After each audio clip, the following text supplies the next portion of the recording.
পেশেন্টকে খুবই একটা ফাইনাল অ্যাপ্রোচে নিয়ে যান। নাম্বার ওয়ান, আমরা কিন্তু আর্গুমেন্ট করছি না যে উনি ডিফেন্ডার কি ডিফেন্ডার না, এটা আমাদের আর্গুমেন্টের বিষয় না। সো এইটা সলভ। নাম্বার টু, যেটা নিয়ে আমরা আর্গুমেন্ট করছি সেটা হচ্ছে উনি কোন ইনফরমেশন হাইড করেছে কিনা, এটা হচ্ছে আমাদের সাবমিশনের জায়গা। সিম্পল। সো আমরা ডিফল্টার কি ডিফল্টার না, ভালো মান খারাপ মান, এই আলোচনাটা এখানে প্রাসঙ্গিক না। এবার আপনার কাছে আমার প্রশ্ন, যদি ওনার ঋণ না থাকে তাহলে কোন ঋণের উপরে স্টে দেওয়া হয়েছে? উনি এই যে কোম্পানি ঋণের কথা বলা হয়েছে। ইয়েস ইয়েস, কোম্পানি ঋণ। আসলে আমি একটা একটা করে প্রশ্ন, কোম্পানি ঋণের উপরে হচ্ছে স্টে দেওয়া হয়েছে। উনি ওই কোম্পানির ডিরেক্টর, ডিরেক্টর কোনো ডিফেন্ডেন্টের কিনা আপনি কোম্পানির লোক খুলে দেখেন। ডিরেক্টর যিনি, এটা কোনো সাবজেক্টিভ কোনো বিষয় না, ডিরেক্টর খুবই অবজেক্টিভ একটা বিষয় এবং ডিরেক্টরকে এখানে রেসপন্সিবিলিটি নিতে হয়। আমি যদি ডিরেক্টর হিসেবে আমার কাছে মনে হয় আমরা অনেক গভীরে চলে যাচ্ছি। আপনারা প্রথম প্রশ্ন করেছিলেন যে তিনি ইনফরমেশন হাইড করেছেন, ঋণের ইনফরমেশন হাইড করেছেন, কিন্তু কোন ঋণের ইনফরমেশনটা হাইড করা হয়েছে সেই জিনিসটা আমার কাছে কনক্রিট যদি দেখাতে পারেন। আপনার দায়িত্ব, এটা আমি হয়ে যাচ্ছে সেটার উপরে স্টে দেওয়া হয়েছে, আপনার দায়িত্ব নিয়েছে এই ঋণের উপরে স্টে অর্ডার দেওয়া হয়েছে। আমি ব্যাংকের সার্টের অ্যামাউন্ট অফ ঋণ যেটা হাইড করা হয়েছে। আমি বলি, আমি ব্যাংকগুলোকে চিঠি দিয়েছি ইতিমধ্যেই যে কোন কোন ব্যাংকে ওনার ঋণ আছে, আমার কাছে কিন্তু কেউ হাজির হয় না। স্টে দিয়েছে কিনা, তো ওনার যতগুলো ঋণ আছে না সেটা না, আবার ওখানে গেলে তো হবে না। আমার কথা হলো যে আমি যেহেতু ব্যাংকগুলোকে ওনার যদি ঋণ না থাকতো তাহলে স্টে দিলে কিসে? সেটা তো আলাদা একটা ব্যাপার।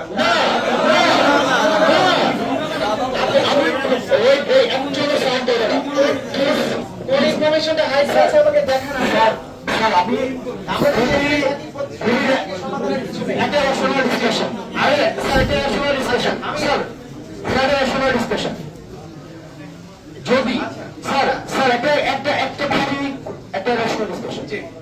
ওনার যদি কোনো ঋণ না থাকে তাহলে স্টে অর্ডারটা আমার কাছে বলে আছে। আমার কথা হলো যে আপনি যদি আমার কাছে যতটুকু মনে হয়েছে যে ইনফরমেশন যেটা উনি আপনারা বলছেন যে যতটুকু করেছেন, উনি বলছেন যে আমার কোনো ঋণ নাই, আপনারা বলছেন তার ঋণ আছে। আপনি বললে হবে না, আমাকে কোন দপ্তর থেকে ঋণ নেওয়া হয়েছে তারা এসে যদি বলতে পারে তাহলে আমি বলবো যে তার ঋণ আছে। ওনার একটা ইনফরমেশন দেন, একটা কোন ইনফরমেশনটা হাইড করতে পারে কোন জায়গায় লোন আছে? ওকে ঠিক আছে, ঠিক আছে, আমি দিচ্ছি প্রতিপক্ষের মাধ্যমে আসতে হবে। আচ্ছা, আমি একদম একটা ক্রোনোলজিক্যাল ডিসকাশন ডিসকাশন না যায়।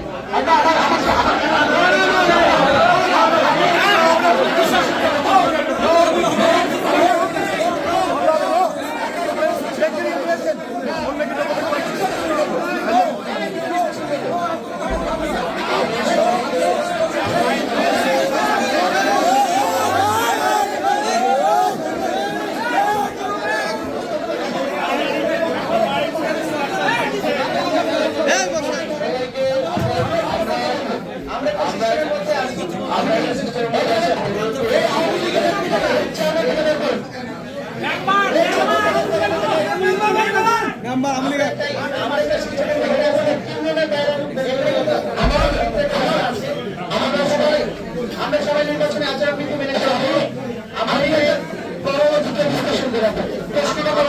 আমার কথা হলো যে আমি অনুরোধ করছি আপনার নির্বাচনে আচরণবিধিটা মেনে চলবেন। আমার রায়ে আমার সিদ্ধান্তে যদি কেউ সংক্ষুব্ধ হয়, আমি আবার বলছি, আমার নির্বাচন সংস্থা কিন্তু প্রথমে আলোচনা করেছিল, আমার রায়ে যদি কেউ সংক্ষুব্ধ হয় তাহলে কিন্তু নির্বাচন কমিশন আছে, সেখানে আপিল করার অথরিটি আছে। নির্বাচন কমিশনের উপরে যদি কেউ আপিল করতে চায়, মহামান্য হাইকোর্ট আছে, সুপ্রিম কোর্ট আছে, সুতরাং অনেকগুলো ধাপ আছে। আমার কাছে এই সিচুয়েশনে একজন আমার কাগজ লিখেছি, আমি যদি মনে করি এটার বিরুদ্ধে আপনারা আপনিও পারবেন, আপনিও আমি 8 ডিসেম্বর, জি 8 ডিসেম্বর উনি হচ্ছেন হাইকোর্টে, উনি হচ্ছেন অ্যাপ্লিকেশন করেছেন 8 ডিসেম্বর, রাইট? তাহলে 8 ডিসেম্বর স্টে দেওয়া হয়েছে, সেটা হচ্ছে 8 মার্চ পর্যন্ত। তাহলে 8 মার্চ পর্যন্ত দেওয়া হয়েছে, 3 মাস স্টে দেওয়া হয়েছে, রাইট? তার মানে এই ইনফরমেশনটা উনি হলফনামাতে উনি হাইড করেছেন। সিম্পল। এখানে আর কিচ্ছু না, উনি আরো অনেকগুলো মামলা দিয়েছেন, মামলার ইনফরমেশন উনি এখানে দিয়েছেন, কিন্তু ঋণ সংক্রান্ত যে ইনফরমেশনটা, যেটা 8 ডিসেম্বর হাইকোর্ট থেকে, এটা ডকুমেন্ট আপনার সামনে আছে, এটা 8 ডিসেম্বরের 8 মার্চ পর্যন্ত আছে এটা। এই ইনফরমেশনটাই, এটা কি ঋণ সংক্রান্ত নাকি এটা কি, এটা আপনার উপরে। এই ঋণ সংক্রান্ত এই তথ্যটাই উনি ওনার হলফনামা থেকে হাইড করেছেন, এটাই হচ্ছে আমাদের সাবমিশন, আর কিছু না, সিম্পল। এখন এই ডিসকাশন যদি ওনারা এটা না বুঝেন, উনি যে আমার সাথে যে আচরণটা করেছেন, না, এটা ব্যক্তিগত ভাবে আর আমরা না যাই, ব্যক্তিগত ভাবে না। This is the simple issue. উনি 24 তারিখে available ছিলেন, 8 তারিখে তো জেনে, 8 তারিখে 24 তারিখে উনি 29 তারিখ, 29শে ডিসেম্বর উনি হলফনামা দিয়েছেন। তার মানে 8 থেকে 29, তার মানে 21 দিন পর। তার মানে এটা উইলফুল, এটা হাইড করা হয়েছে, ইচ্ছাকৃত ভাবে হাইড করা হয়েছে। ওনার যে ঋণ ছিল স্যার, উনি ওইটাই ইনফরমেশন শুধু ইনফরমেশন কারণেই ওনার এই আজকের যে নমিশন সেটা সে বাতিল করেছেন। একান্ত চলে ওটা আইনগতভাবে এটা আইনগত যেহেতু স্টোরার আছে, তার মানে একটা ঋণ আছে, বুঝা যাচ্ছে। প্লিজ আমাদের একটু ব্যক্তিগত, এখন এই ঋণটা কোন ধরনের বা কোন জায়গায় আমরা যখন একটা বাতিল করবো যে একটা তথ্য গোপন করছে, কোন তথ্যটা গোপন করছে ওটা স্পেসিফিক আমাদের বলতে হবে। এই জন্য এইটা রিটার্নিং অফিসার সংক্ষিপ্ত তদন্ত করতে পারে।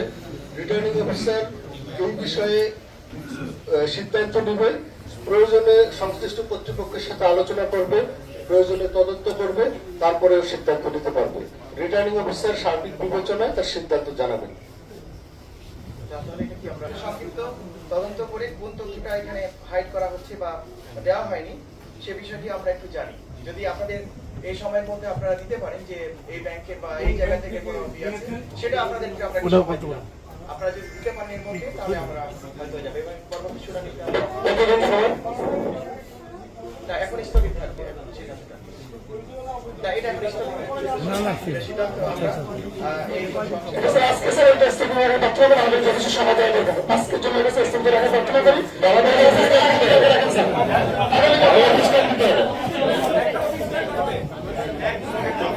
আমাদের একটা ওয়ার্কিং ডে লাগবে, একটা ওয়ার্কিং ডে আমাদের অবশ্যই লাগবে, যেহেতু এখানে ইনফরমেশন গ্যাপ আছে, এখানে আমাদের মধ্যে সংগ্রহের বিষয় আছে, একটা ওয়ার্কিং ডে অবশ্যই লাগবে। We must have a working day. We must have a regular working day. আপনারা চিঠি দিয়েছেন না? ইভেন কোন ক্রেডিট কার্ডের যদি আমি কোন ক্রেডিট কার্ডের যদি আমি ইয়েটা না দেই, তাতেও এসে বলে, বিল যদি না দেই তাতেও এসে বলে, তারা এসে বলতো এই অবজেকশনের সাথে ডকুমেন্টস দিত, এই ব্যাংক থেকে ওনার মঞ্জুর হাসান মুন্সির লোন আছে, উনি ডিফল্ট করেছেন।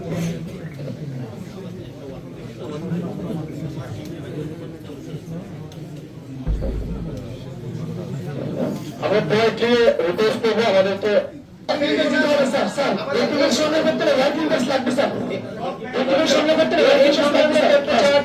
আমাদের সমস্ত ব্যাংকের নির্দেশ দেওয়া আছে, নির্বাচন কমিশন থেকে বলা আছে যে যদি কোনো রিটার্নিং অফিসার কোনো ঋণ সম্বন্ধে কোনো তথ্য জানতে চায় কোনো ব্যাংকে, তারা যেন এটা তাদেরকে সরবরাহ করে। আমরা ডকুমেন্ট কি আপনার কাছ থেকে, আপনার এন্ড থেকে আসবে না আমাদের এন্ড থেকে? যদি আপনারা প্রোভাইড করবেন, আমার এন্ড থেকে যদি আসে, স্যার আপনি যেহেতু একটা স্যার প্রোটোকলে আছেন,